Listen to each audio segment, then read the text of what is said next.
Et salut tout le monde, on se retrouve cette fois-ci pour une critique sur Black Panther. Pour le coup, va y avoir beaucoup de choses à dire. Et pas que du bon. Ah, c'était pas bon, putain. Bon, comme je disais, il y a pas mal de trucs à dire, donc on va tout de suite rentrer dans le vif du sujet. Et on va parler directement au niveau du film par rapport à son histoire, sa structure en elle-même qui est, pour le coup, plutôt ratée, si on veut être gentil. Donc en fait, le film dure approximativement 2h15, ce qui est un format plutôt honorable, bon, bien que très couru ces derniers temps depuis l'avènement des films super longs, comme Seigneur des Anneaux, pourquoi pas, les derniers Star Wars aussi. Donc oui, 2h15 de film, et l'histoire ne commence réellement qu'à la moitié. Voilà, et c'est pas une question d'origin story, d'implémentation au niveau de l'univers qu'ils essayent de dépeindre pour montrer le Wakanda et compagnie, non, c'est juste une heure de... on sait pas trop comment on va meubler, on sait pas trop comment on va montrer l'univers du film, on sait pas trop comment on va montrer... Pourtant, ils ont énormément d'idées, hein. Ça foisonne, c'est ça qui est bien dans ce film. On va contrecarrer un petit peu aussi ça en disant quelque chose de positif, c'est que les idées foisonnent. Mais tu vois que pour la première heure du film, ils savaient pas trop où mettre quoi, comment l'agencer et tout ça, et ce qui fait que ça reste un espèce de gloubi-boulga un peu informe, et surtout, il se passe pas grand-chose, quoi.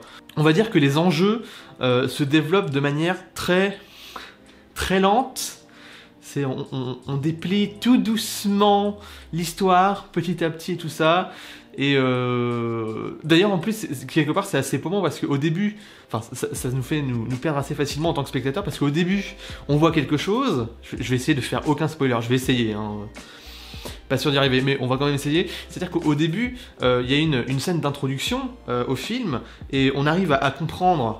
Enfin, quand on a vu la bande-annonce, non, on sait. Mais c'est peut-être d'ailleurs aussi ça le problème, c'est qu'ils ont peut-être un petit peu trop eu confiance sur le fait que les gens avaient vu la bande-annonce. Mais en gros, l'enjeu qui est dévoilé, commencé dans la scène d'introduction, on ne le retrouve qu'après 1h05 de film. Donc, pendant 1h05, on en est à se dire...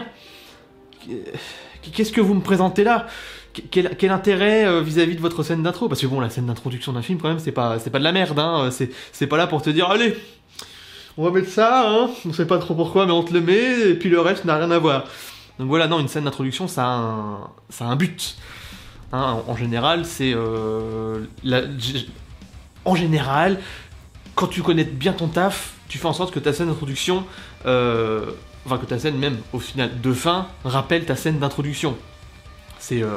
En plus, c'est pas moi qui l'invente, hein, c'est comme ça dans tout ce qui est histoire développée dans un film, développée dans un bouquin, développée dans une BD. Il y a toujours cette espèce de rappel, ça nous vient peut-être de la tragédie grecque d'ailleurs pour le coup, où au niveau de la fatalité, la fin c'est la même chose que le début, c'est un cercle, c'est un cycle, enfin bref, on s'en fout, mais l'important ouais, c'est quand même que mine de rien, tu vois l'enjeu se déplier petit à petit. J'ai dit tout à l'heure qu'il se dépliait petit à petit. Non, en fait, c'est même pas ça. C'est que il commence à se déplier au début, puis après, il reste immobile pendant 3 plombes. Jusqu'à ce que, enfin, bah, tu revois le personnage qui veut piquer son trône à T'Challa. Et c'est quand même un peu dommage. Je sais pas ce que vous en pensez. Moi, je trouve ça un peu dommage. Je viens de péter mon cadre en tapant dans le dans le trépied, mais c'est pas grave. Qu'est-ce que je voulais dire aussi ? Oui, par rapport justement aussi à sa structure, au niveau de la façon dont l'histoire est retransmise et comment elle est faite petit à petit au fur et à mesure du métrage, c'est que, en fait, ça aurait été, mine de rien... C'est ça qui est aussi assez bizarre, c'est un lieu commun, je trouve, que dans les films dernièrement, c'est que... faut que je regarde, le truc est pas le relais, mais donc en gros, c'est ce délire qui consiste à construire tout de manière à ce que ça puisse... comment dire, ça aurait pu être une série en fait, en plusieurs arcs, en plusieurs épisodes et tout ça. Honnêtement, Black Panther, pour le coup, en voyant le film tel qu'il est, en essayant de prendre un peu de recul sur lui, mais en série ça aurait été terrible, ça aurait été génial, terrible dans le sens génial, ça aurait été vachement bien. Il y a quelque chose, il y a une espèce de... une façon de gérer le temps, de gérer comment c'est foutu, ça aurait été sensationnel en série, ça aurait été vachement bien. Et inversement, ce qui est bien, c'est c'est te dire aussi, si ça avait été une série, ils auraient pu faire ça en un film et ça aurait tenu en 1h30, quoi. Parce que honnêtement, ce qui se passe dans le film, ça aurait tenu en 1h30. Il n'y avait pas besoin de faire durer ça 2h15, il y a 1 heure de vide, limite. Donc voilà. Et en fait, au niveau de la série, ça me fait penser aussi à comment dire, à The Punisher, la série qui est sortie sur Netflix il y a pas très longtemps, qui est aussi de l'écurie Marvel pour le coup, qui là pour le coup aurait aussi tout aussi bien pu être un film d'1h30, mais pour le coup, bah, ils en ont fait, je dis souvent pour le coup, ils en ont fait quelque chose une série quoi, avec plusieurs épisodes et tout ça, et c'est plus long, il y a plus d'exposition, les personnages sont plus approfondis et tout ça, et c'est ça aussi qui manque cruellement au film, c'est ce manque mais total, mais c'est Marvel, on poursuit l'histoire, c'est comme ça, c'est tout. De toute façon les gens ils sont pas là pour, ils sont pas intelligents, ils viennent regarder le film pour décompresser après le boulot, ou quand on a des gosses au moins ça les occupe, et faut pas trop que ce soit trop chiant, il faut que les gamins ils nous fassent pas chier pendant tout le film, enfin bref. Et c'est dommage, c'est l'histoire, on l'a fait se dérouler et il n'y a pas cette espèce de substantifique moelle qui fait que ça pourrait être plus qu'une histoire, quoi. Ou que ça pourrait être vraiment une histoire. Plus que, voilà, on va peut-être faire la distinction entre récit et histoire. Là c'est un récit, c'est bien, ultra linéaire, ça va tout droit. Ça part pas en zigzag et ça part pas dans tous les sens, ça va tout droit. C'est tout. Et ça c'est dommage. Et donc pour le coup, là ça aurait pu être une série. Ça aurait été moins je vais tout droit, ça aurait été un peu plus diffus, et vu toute la matière qu'ils ont eu envie de mettre dedans, à mon avis ils ont dû enlever énormément de choses, ils ont dû couper dans le lard, mais d'une force, parce qu'ils avaient énormément d'idées, que ce soit au niveau visuel et au niveau de la culture du Wakanda et tout ça, il y avait beaucoup d'idées, mais ils en ont enlevé plein, et ils se sont dit, faut qu'on aille tout droit, faut que ça avance. Les gens, ils sont pas là pour qu'on leur fasse de l'exposition, ils sont pas là pour qu'on développe les personnages. Tout droit. On va tout droit. On explique pourquoi il y avait T'Challa dans Civil War. Donc tout droit. On fait pas d'arrêt. Et ouais, c'est ça aussi qui est un petit peu dommage. Et pour le coup, j'aurais beaucoup plus vu ça comme une série. C'est pensé comme une série, mais il faut enfoncer tout ce qu'il y a à dire dedans dans un truc qui est beaucoup trop petit pour ça, quoi. C'est faire rentrer un obèse dans un short taille S, quoi. C'est pas très sympa pour les obèses, ce que je veux dire, mais c'est pas grave. Donc voilà. Je suis parti loin, encore une fois. Donc oui, maintenant on va passer aussi aux acteurs. Putain, j'ai rarement vu des acteurs autant aux fraises que dans ce film. Sérieusement, il y en a aucun qui tient la route, excepté Andy Serkis, qui lui ça le fait kiffer, mais tous les rôles qu'il fait ça le fait kiffer, quoi. Je sais pas, c'est un truc de fou. Il est là et tu vois qu'il prend du plaisir à le faire. Là, putain, c'est dingue. Et ce qui est vraiment encore plus dingue, c'est qu'au final, le personnage principal, l'acteur, j'ai pas retenu les noms pour le coup, hein, c'est donc l'acteur qui joue T'Challa. Dans Civil War, il est très bien. Il fonctionne, il est convaincant et tout ça. En plus, c'est bien cette espèce d'histoire en filigrane. Je me suis refait les trois Captain America dernièrement, donc pour le coup je suis à la page, mais donc ouais, il y a cette histoire en filigrane dans Civil War qui dit au début il était plus dans l'esprit venger, la vengeance et tout ça, et à la fin il se rend compte justement, et c'est ça qui est marrant d'ailleurs, c'est que le personnage, c'est le seul personnage aussi dans Civil War qui avance psychologiquement. Les autres restent, ils campent tous leur position, il y a que lui qui avance, aussi peut-être un peu le soldat de l'hiver, mais sinon les autres en sont au même point au début qu'à l'arrivée. C'est-à-dire aussi quelque chose de marrant, c'est que Iron Man ne change jamais. Il essaie de te donner l'impression qu'il a changé à la fin parce qu'il a une espèce, entre guillemets, une évolution, mais c'est pas un réel changement, quoi. Normalement, au début et à la fin d'un récit, les personnes ne sont plus pareilles. Sinon, il n'y a pas trop d'intérêt à faire un récit dessus. Mais bon, c'est pas grave. On n'en est pas là. Donc ouais, à part Serkis, les autres sont aux fraises. Ça valait bien le coup d'aller récupérer les acteurs de The Walking Dead, hein. Michonne, je pense à toi. C'est bien, il est très beau ton sourire, t'as des très belles dents. Mais c'est tout. Là, pour le coup, je sais pas, t'étais peut-être un peu impressionné par ce qui se passait, mais non, je suis méchant avec elle. Surtout qu'on lui demandait pas grand-chose et elle s'en sort quand même plus ou moins honorablement par rapport aux autres. Mais waouh, putain, T'Challa, quoi. Il a l'air de se faire chier. Il a l'air de s'emmerder, mais d'une force. Il est là, mais il est pas là, quoi. Et c'est dommage, c'est vraiment dommage, parce qu'avec tout ce qu'il y avait à montrer, et avec tout ce qu'il pouvait représenter, merde quoi, c'est dommage, ça fait vraiment mal au cul. Donc voilà, à part Andy Serkis, tout le monde a l'air de se faire chier. Aussi, les effets spéciaux sont... J'ai marqué dans mes notes dégueulasse. Je suis peut-être un peu dur, on va plutôt dire très inégaux. On va dire qu'il y a des moments, tu vois qu'il y a du boulot, il y a du travail et tout ça, et il y a d'autres moments tu te dis putain mais il y a 10 ans, ça aurait été pareil quoi. Et ça c'est pas possible. Au niveau des standards d'effets visuels d'aujourd'hui, ce qu'ils sont capables de nous montrer, ne serait-ce par exemple, on va faire la comparaison, c'est une comparaison un peu bâtarde, mais on va faire la comparaison avec donc Thor Ragnarok. Voilà, et j'ai dit on va faire la comparaison. Il n'y a pas de comparaison possible au niveau des effets visuels. C'était... Après aussi, j'ai lu ça quelque part. Apparemment le film a vraiment été fait pour être vu en IMAX. Je l'ai vu en 2D. Parce que voilà, on n'a pas tous assez d'argent pour aller voir les films en IMAX. Mais voilà, c'est... En tout cas, la version 2D a de très très gros défauts au niveau du rendu visuel dans ce cas-là. Et c'est vraiment dommage parce que moi, ça m'a donné l'impression en tout cas que les effets visuels étaient dégueulasses et inégaux. Mais si j'ai quand même été capable de voir qu'ils étaient inégaux dans la version 2D, c'est que même en version IMAX, j'aurais vu normalement les problèmes liés aux effets visuels. Donc oui, je reviens sur quelque chose que j'ai déjà dit, mais là on va plus se centrer sur les personnages. Les personnages sont creux.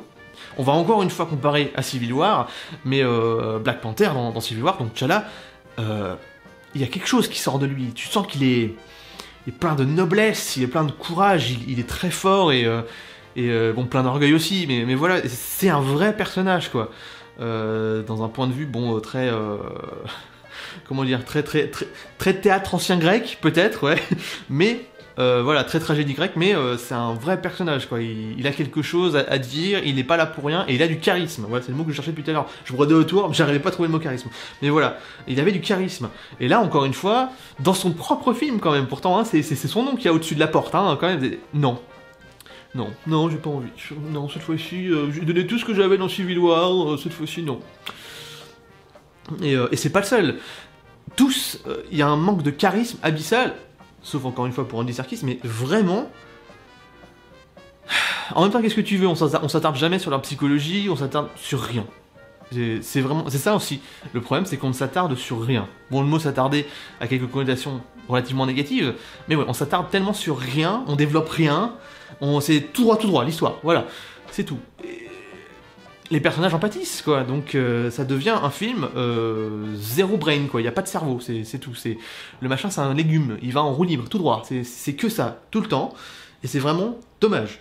Donc on va parler maintenant du méchant. Le méchant, voilà, Monsieur Jordan. C'est Michael B. Jordan, non? Je sais même plus.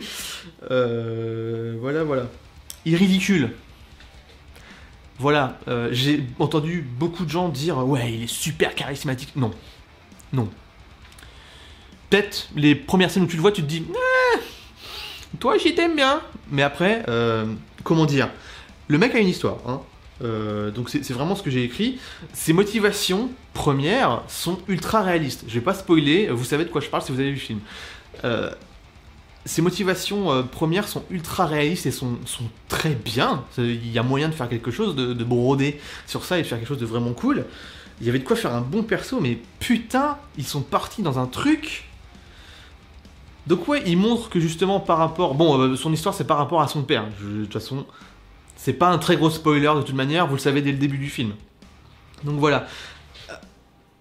Il y a ce côté très sensible du personnage. Et puis après, par contre...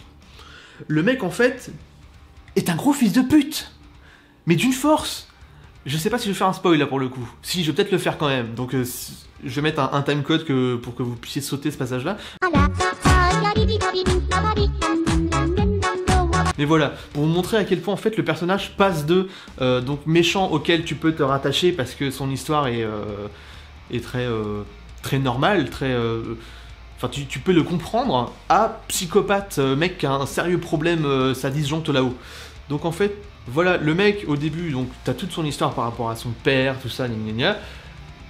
Après, par contre, il bute sa meuf. Il dit, je t'ai baise, j'y t'aime, mais pas, je t'ai nique. T'es mort. Mais comme ça, quoi, ça sort, mais de nulle part. Il bute sa meuf. Et il le fait, mais sans une once d'hésitation. Comme ça, en plus, je mets de pan, voilà, t'es morte. Pas de remords, pas d'hésitation, c'est parti, je la nique, je la bute, c'est cool. Et donc il passe de méchant plutôt cool à encore une histoire avec un psychopathe. Le mec juste tout noir quoi. Sans mauvais jeu de mots. mais voilà, c'est vraiment, on passe d'une histoire qui était bien partie sur le côté on n'est pas manichéen, tout n'est pas blanc ou noir, c'est des nuances de gris. Non, là, le psychopathe c'est plus rigolo. Voilà. Comme ça, le méchant c'est vraiment un méchant et voilà. Oui, j'avais noté aussi que pour le coup il s'autosuçait en permanence. Je vais peut-être le couper au montage ça, mais c'est pas grave. Et ces décisions en fait, au final, découlant de ça, n'ont absolument aucune logique. Le mec veut prendre le trône, et le reste c'est... non, c'est pas logique. La plupart de ses décisions, ses motivations sont logiques, mais ses décisions n'ont rien à voir avec ses motivations, et tu te dis... Ils ont été deux à l'écrire le personnage, je sais pas, c'est particulier quand même. Voilà. C'est le personnage qui se tire lui-même dans les pattes, quoi. Enfin, c'est dommage. C'est vraiment, vraiment dommage. Et là, on va passer au truc qui m'a le plus choqué, mais dans le mauvais sens du terme, quoi. C'était terrible. C'est la musique. Je sais pas où ils ont pêché le mec. Honnêtement. J'ai pas vérifié qui c'était, mais c'est pas un souci. Bon, apparemment, le mec est quand même a passé, je crois, 6 semaines ou 6 mois, c'est avec un 6, mais je sais pas, en Afrique, au Sénégal et compagnie, pour pouvoir, en gros, s'inspirer de tout ça. Ok, tu vois qu'il a kiffé, hein, donc bon, il y a des instruments d'origine africaine, tout le temps, c'est cool, là j'ai vraiment rien avec ça, mais je sais pas, un peu de personnalité dans la musique quand même, et en fait je la trouve, comme les acteurs, aux fraises, parce qu'en plus de pas être top, en tout cas, bon ça par contre c'est un avis plus personnel, mais en plus de pas être top, elle est pas raccord au film, elle est pas, y a quelque chose, cette espèce de, comme quand, si par exemple tu regardes un vieux film, sur lequel on a mis de la musique et qui n'est pas forcément qui perd ce côté englobant d'avec l'histoire. C'est pas la musique sert à appuyer des moments clés, à appuyer des paroles, à appuyer des événements. C'est vraiment la musique est juste là, elle passe, puis c'est tout. Et il y a un moment en particulier, là encore ça va spoiler, donc je vous mettrai un timecode.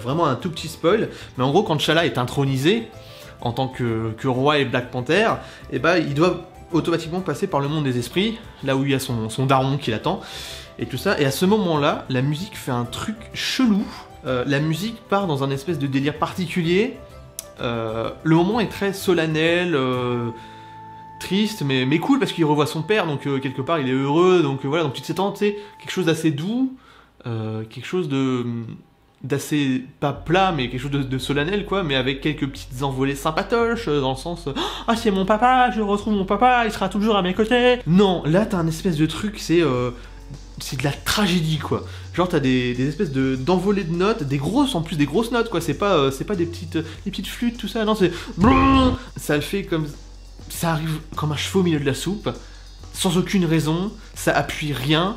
Et j'ai trouvé, mais c'était complètement... Ça m'a sorti du truc, quoi. Je me suis dit, mais je sais pas, il y a un mec qui a mis sa chaîne Wi-Fi à côté à fond, ou je sais pas, non, c'était... J'ai trouvé, mais merde, quoi. Enfin, quoi, enfin, je sais pas, c'est particulier, quoi. Alors, on va rester dans le domaine de la musique. Donc voilà. Une démarche qui est vraiment chouette, ça fera partie aussi de quelque chose d'autre que je vais développer. Le film vraiment s'inclut dans une démarche très...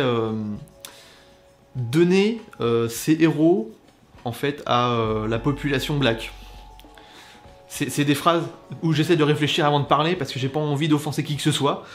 Mais voilà, c'est vrai que quand tu regardes un petit peu tout ce qui est film américain et film en général, la place est très souvent laissée quand même aux acteurs blancs, et pour ce qui est des super-héros et des gens auxquels on peut se rattacher, c'est très souvent des héros blancs, hein. Iron Man, et il y a qui d'autre? J'ai plus les... Enfin, même Peter Parker. Là c'est bien, on va avoir un film d'animation où justement Peter est black, je crois que c'était aussi dans les comics, à un moment donné il a été black, enfin j'ai plus, dans une autre des réalités de Marvel. Il y a qui d'autre de blanc? Bah, il y a Captain America, Ils sont tous blancs, il faut pas chercher. Hein, il y a très très peu en général de blagues dans tout ce qui est héros et compagnie. Bon après il y a des personnages blacks très forts comme Nick Fury, qui est d'ailleurs, il me semble qu'il est blanc dans les comics. Enfin je sais pas forcément dans lesquels, mais je sais que dans un des univers il est blanc. Donc voilà, ça qui est bien aussi peut-être avec le monde des comics, c'est que au niveau de tout ce qui est ségrégation raciale et tout ça, je crois qu'ils étaient en avance de 30-40 ans en fait. Donc c'est plutôt cool. Et donc voilà, le film a super bien été accueilli par la communauté black, surtout américaine. Évidemment, parce que là-bas t'as l'impression qu'on est encore dans les années 60 dans certaines villes et dans certains états. Donc bon, c'est largement compréhensible. Mais sérieusement, de la trappe pour le méchant. Ils mettent de la trappe, voilà. Le méchant, sa musique, c'est de la trappe. Et c'est ultra reconnaissable parce que c'est le seul. Le seul. Donc le mec... ok, il vient de la street, tu vois, si t'as vu La Banlieue et compagnie, il vient du monde normal, il vient pas forcément du Wakanda directement, mais bon, ça c'est spoiler mineur, hein. Mais de la trappe. Et puis, c'est pas des petites touches, non, c'est vraiment le truc, c'est de la trappe, quoi. Donc la bonne grosse basse, tu vois, le hit-hat, truc comme ça, Ok, c'est... Je sais pas, c'est un cliché, non? Donc c'est raciste? Non? Enfin, je sais pas. On va pas rentrer dans ce débat-là, mais voilà, c'était cliché. De la trappe pour le vilain, quoi. Et étonnamment, c'est la seule musique qui t'enjoie un peu, tu vois. C'est la seule musique où tu te dis, ça va, ils se foutent un petit peu de moi de notre gueule, là, parce qu'elle est cool, elle met quand même bien dans l'ambiance, et voilà, mais c'est un cliché... C'est dommage, je trouve ça, c'est vraiment, c'est vraiment du foutage, non, c'est pas un peu, c'est vraiment du foutage de gueule, je trouve. Bon après, les gens ont pas buté dessus, je suis peut-être le seul à buter dessus, moi je trouve ça quand même légèrement chiant. Ah oui, un truc trop bien. Bonjour Forest Whitaker. Au revoir Forest Whitaker. Voilà. Putain, Forest Whitaker, quoi. Quitte à avoir cet acteur en particulier, tu l'utilises.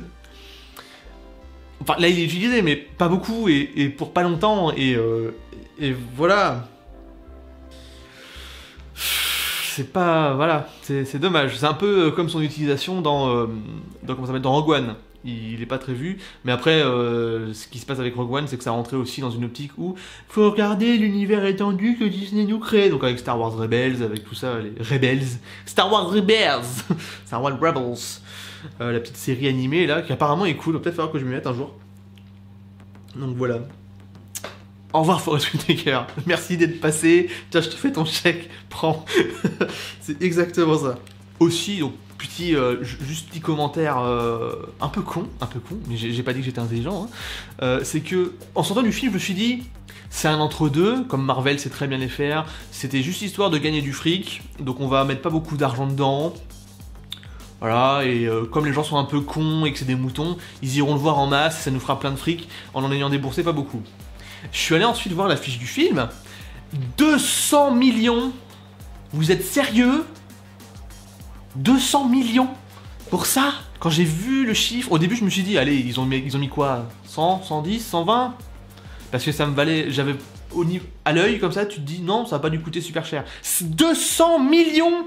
Et tu te demandes pourquoi ils ont mis. Franchement, c'est la question que tu te poses, c'est qu'est-ce qu'ils en ont foutu les 200 millions ? Je sais pas, ils se sont branlés avec... Ouais, alors, on va repartir au début du film, au niveau de la scène, juste après la scène d'introduction. Il y a une idée, moi ça m'a dérangé en fait. Pourtant c'est une bonne idée, honnêtement, là c'est vraiment très personnel. Mais au début du film, il y a une scène d'action évidemment avec T'Challa, où en gros, ils veulent vraiment montrer que c'est la Black Panther. C'est le personnage qui... donc c'est dans la jungle et tout ça. Le personnage, bah, c'est une panthère, voilà, donc il est... comment dire ?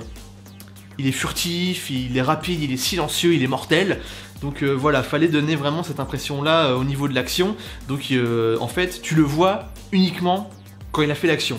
Et ce qui a été bien, c'est que les personnes qui l'attaquent à ce moment-là, la caméra est ultra mobile et même tressaute un petit peu. Et c'est vraiment pour essayer de donner le point de vue de la personne qui se retrouve au milieu de l'action et qui va se faire attaquer par Black Panther. C'est très bonne idée. C'est une très bonne idée, mais c'est trop. C'est trop. La caméra, on devient, mais tellement elle bouge dans tous les sens, en fait, tu vois rien. J'ai rien compris à ces scènes-là, quoi. Visuellement, c'est violent, et pas violent dans le sens, ce qui se passe à l'écran est violent, non, c'est violent dans le sens, qu'est-ce qui se passe? Je vois pas, il est où? Je le vois pas.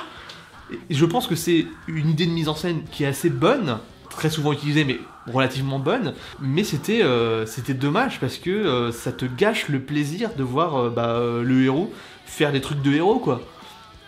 Donc ils auraient très bien pu atténuer un tout petit peu ce côté-là, rendre l'action beaucoup plus lisible, parce que franchement là ça m'a paumé aussi, ça, pour le coup. Je me suis dit bah merde, je sais pas, ça y est, ils vont nous faire du jump cut toutes les 3 secondes, des trucs comme ça et tout, pour une action où il y aurait besoin juste d'un plan, ils vont en faire 15, enfin bon. Après, c'est quand même une bonne idée de mise en scène, donc je vais pas trop cracher dessus, parce que ça reste un des bons points du film. Des fois, ils se permettent d'avoir un tout petit peu de mise en scène. Bon là, il y en avait pas mal, mais sinon le reste du film, un tout petit peu. Ah oui, tout à l'heure j'ai parlé du monde des esprits et tout ça. Je voulais juste vous dire, les mecs, bravo, super l'imagination, vraiment génial, vous avez bossé votre sujet. Vous avez vraiment cogité longtemps, hein. Le monde des esprits, savane, ciel mauve, c'est tout. Vous foutez de la gueule de qui? Sérieusement. Après, j'ai réfléchi, je me suis dit, ça se trouve, c'est comme ça aussi dans le comics. Mais là, vous faites autre chose. Enfin, je sais pas, non, c'est nul. Vous avez voulu faire des économies, là, sur les 200 millions. On sait pas où est dans lesquels sont passés, mais... J'ai vu ça, j'étais... Oh là là là là... C'est dommage, franchement. Je me suis dit... Puis j'ai réfléchi aussi, je me suis dit, c'est assez étrange, parce que le Wakanda, pour le coup, c'est très... tu le vois beaucoup, et c'est très montagneux, tout ça, il y a beaucoup de choses. C'est une terre très volcanique et tout ça. Et bizarrement, par contre, le monde des esprits, c'est la terre des lions dans le Roi Lion, quoi. C'est ça, c'est une grande savane avec les arbres qui poussent. Tu te dis, tu vas voir des rhinocéros passer, voir Simba, tu vas dire, salut Simba. Enfin voilà, j'ai trouvé ça bizarre aussi. Il y a eu un souci à ce moment-là, je pense. Donc là, je vais parler par contre du truc le plus intéressant que je trouve au niveau du film et au niveau de ce qu'ils ont vraiment voulu faire dedans. C'est le message. Voilà, il y avait clairement, je me demande même si au final ça n'a pas été ça l'idée toute première.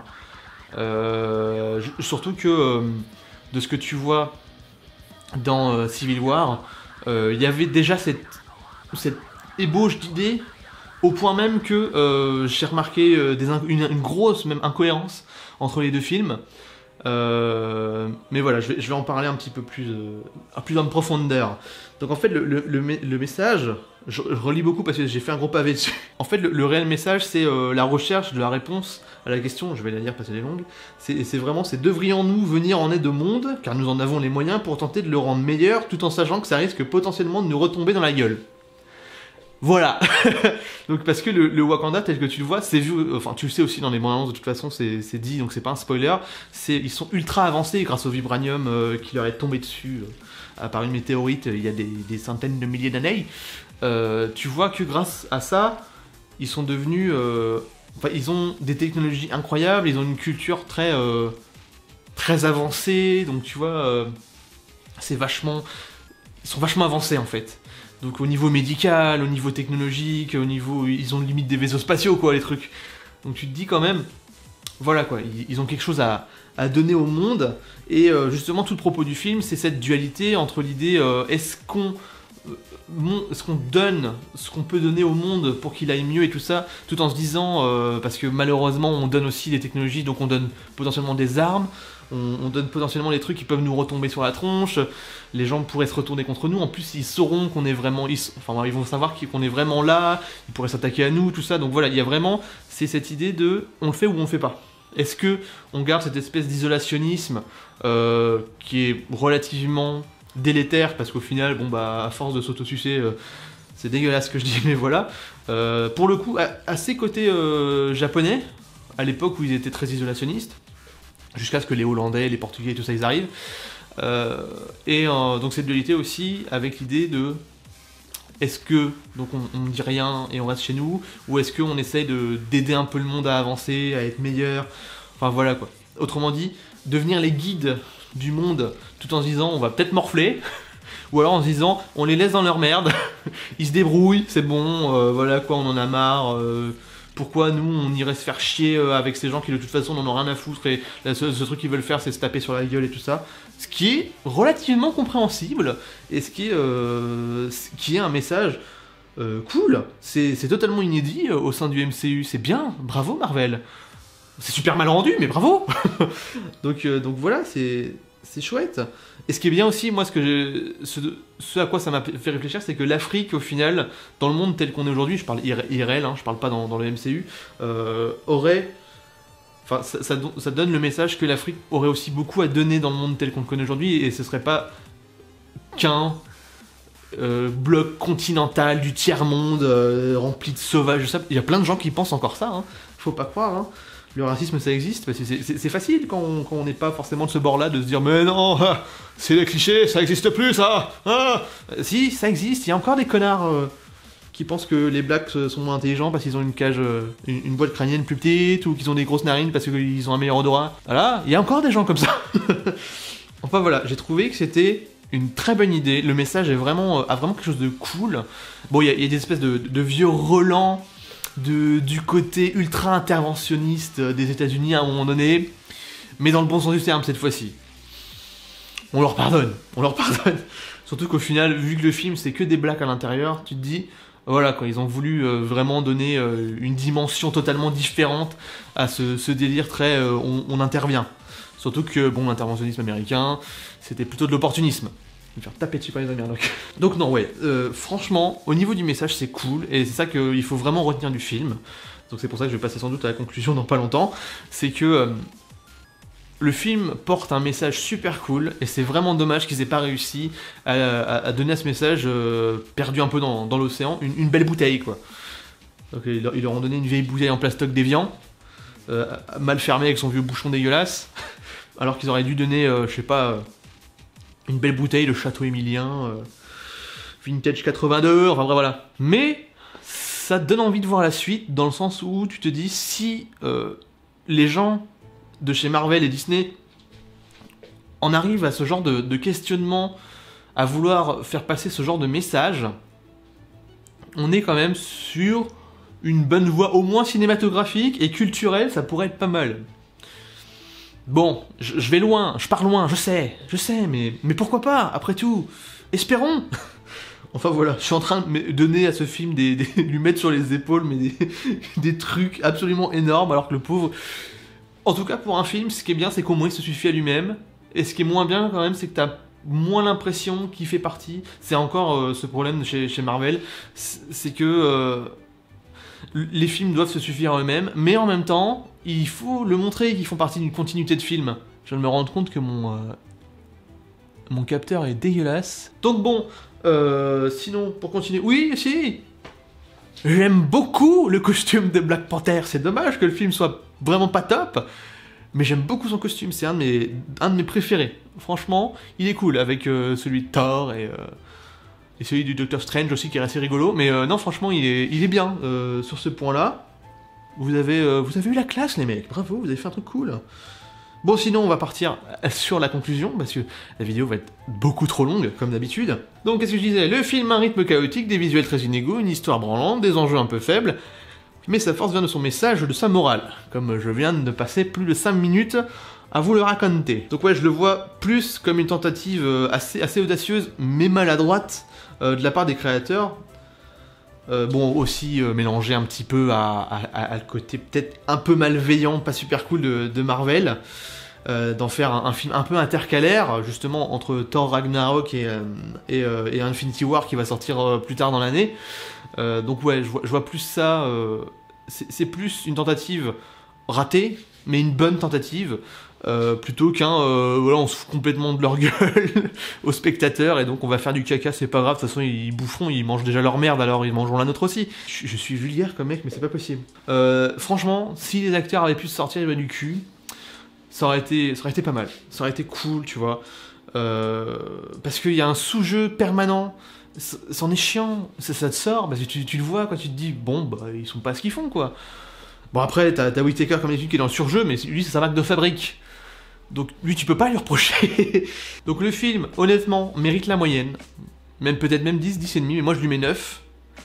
Puisqu'il faut mettre une note, j'ai décidé que voilà, je mettais des notes sur les films. Donc moi je lui mets un 9 sur 10 parce que franchement Marvel se fout de notre gueule. Et au bout d'un moment c'est plus possible quoi. Au bout d'un moment t'en as marre qu'on se foute de ta gueule quand même, c'est pas possible. C'est vraiment les films intercalaires où tu sais, ils savent très bien, ils se disent lui c'est de la merde mais on le sort quand même quoi. Donc c'est exactement le même profil que Ant-Man et le film sur Hulk aussi. Qu'il y a beaucoup de gens qui n'ont pas vu, qui savent même pas que ça fait partie du MCU, et même certains qui savent même pas que c'est sorti du tout, parce que beaucoup ont vu celui de 2003, que moi j'aime bien perso, mais celui de 2008, et on a eu un en 2008. Donc voilà. Et c'est aussi du même acabit que Spider-Man Homecoming, qui lui est une catastrophe. Et encore je pèse mes mots. Donc voilà, je voulais aussi, dans cette critique qui est principalement centrée sur Black Panther, vous parler vite fait du labyrinthe, du film Le Labyrinthe Remède mortel, le dernier de la saga. Donc je vais pas faire en fait de critique comme celle-là dessus, et je vais carrément faire en fait une rétrospective de la saga en entier. Je trouve ça beaucoup plus probant pour le coup. Et sinon, la seule chose que j'ai envie de vous dire, c'est allez le voir. Pour le coup, moi je l'ai personnellement bien aimé. C'est un bon film qui prend en fait d'inspiration des inspirations dans les films d'action et les bonnes inspirations et qui les reproduit de façon assez fidèle, mais en même temps assez différente. En gros, c'est un bon film qui a su s'adapter aux attentes et à ce qu'aujourd'hui on fait en termes de standards de ce genre de film. Et franchement, ça envoie du pâté et ça mérite au moins de payer 10 balles pour aller le voir. C'est pas non plus transcendant, mais ça mérite quand même d'aller le voir. Voilà, j'en ai terminé. On se retrouve pour une prochaine The Dragon on Duty.